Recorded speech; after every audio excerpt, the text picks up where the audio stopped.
হৰে কৃষ্ণ জয় জগন্নাথ ইতিমধ্যে আজি জগন্নাথৰ উল্টা ৰথযাত্ৰা অৰ্থাৎ গুণ্ডিচা মন্দিৰৰ পৰা শ্ৰীমন্দিৰলৈ যাত্ৰা আৰম্ভ হৈছে আৰু এই যাত্ৰাৰ লগত যেটো উল্টা ৰথ বুলি কোৱা হয়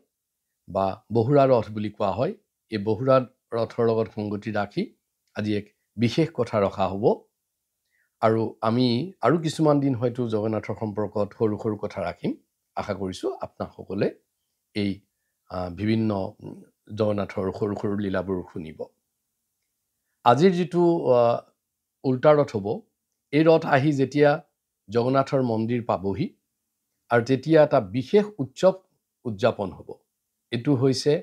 অধৰ পান বুলি কোৱা হয় অধৰ পান আৰু এই অধৰ পানত কিছুমান দীঘল দীঘল সুঙাকৃতিৰ মাটিৰ পাত্ৰত এটা বিশেষ পনীয় পান মানে মিঠা এক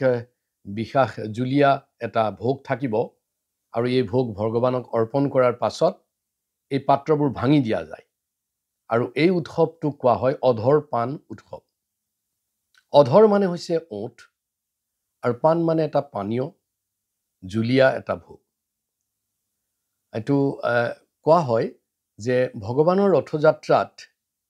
উল্টা ৰথ হওক সিধা ৰথ হওক এই দুইটা ৰথযাত্ৰাতেই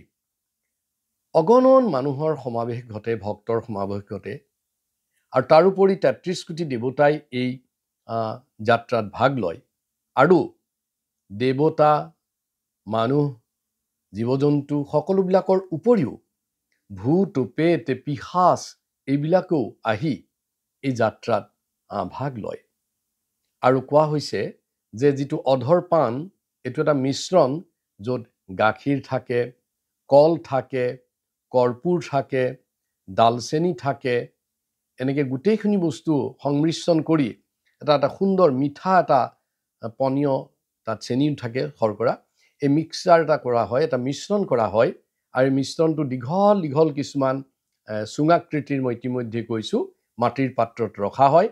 আৰু এইবিলাক আনি জগন্নাথ আহি যেতিয়া গুণ্ডিচা মন্দিৰৰ পৰা আহি জগন্নাথ মন্দিৰ পায়হি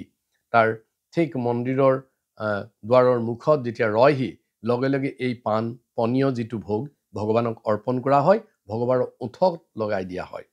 ওঠ মানে অধৰ আৰু পনীয় যেহেতু এটো ভোগ গতিকে তাক অধৰ পান বুলি কোৱা হয় আৰু তাৰ পাছত এই ডাঙৰ ডাঙৰ পাত্ৰবিলাক যেতিয়া ভগৱানে গ্ৰহণ কৰাৰ পাছত সেইবিলাক প্ৰসাদলৈ পৰিৱৰ্তন হয় তেতিয়া এই ডাঙৰ ডাঙৰ পাত্ৰবোৰ ভাঙি দিয়া যায় মানুহৰ আৰু কোৱা হয় যে ইয়াত কোনো যেন মানুহে এই প্ৰসাদ মানে এই যি প্ৰসাদ ওলাই যাব তাৰ পৰা কোনো যেন গ্ৰহণ নকৰে আৰু ইয়াত দুটা কথা সংকেতিক হয় এটা হৈছে যে এই যেতিয়া পাত্ৰবোৰ ভাঙি দিয়া যায় ইয়াৰ অৰ্থ হৈছে এই ভাঙি দিয়াৰ ফলত যিবিলাক তাৰ পৰা ভোগ ওলাই যাব সেইবিলাক বিভিন্ন ভূত প্ৰেত পিশাচ এইবিলাকে আহি তেওঁলোকে গ্ৰহণ কৰিব আৰু গ্ৰহণ কৰি তেওঁলোকে মুক্তি পাব ভাঙি দিয়া মানে তেওঁলোকৰ বন্ধনটো মুক্তি হৈ গ'ল অৰ্থাৎ তেওঁলোকৰ এই পান কৰি মুক্তি পাব আৰু দ্বিতীয় কথা হ'ল যে এই সাধাৰণতে এটা মানুহৰ মাজত এটা জনকথা আছে যে এই যেটো পান এই বিশেষভাৱে যেহেতু ভূত পিশাচ তেওঁলোকৰ কাৰণেহে ৰখা হৈছে যেন কোনো মানুহে ইয়াক গ্ৰহণ নকৰে আৰু এনেকৈও কোৱা হয় যে যদি কোনোবাই গ্ৰহণ কৰে হয়তো তেওঁলোকৰ কিছু অসূয়া বা কিবা কুফল তেওঁলোকে লৈ যাব লাগিব গতিকে ইয়াত আচলতে মূলতে জগন্নাথৰ দয়াৰ এটা নিদৰ্শন দেখা গৈছে যে জগন্নাথে কেৱল মানুহ বা দেৱতাসকলকে যে মুক্তি দিব বা তেওঁলোককে সন্তুষ্ট কৰিব এনে নহয় আনকি ভূত প্ৰেত পিশাচ এই সকলোবিলাকে অশিৰৰী আত্মাবিলাককো ভগৱানে জগন্নাথে এই পানৰ দ্বাৰা এই যেটো ভোগ তেওঁ গ্ৰহণ কৰি পেলাই যেটো প্ৰসাদ কৰি দিছে এইটো তেওঁলোকক পান কৰাৰ দ্বাৰা তেওঁলোককো চিৰজীৱনৰ কাৰণে মুক্তিৰ এটা পথ সূচনা কৰে জয় জগন্নাথ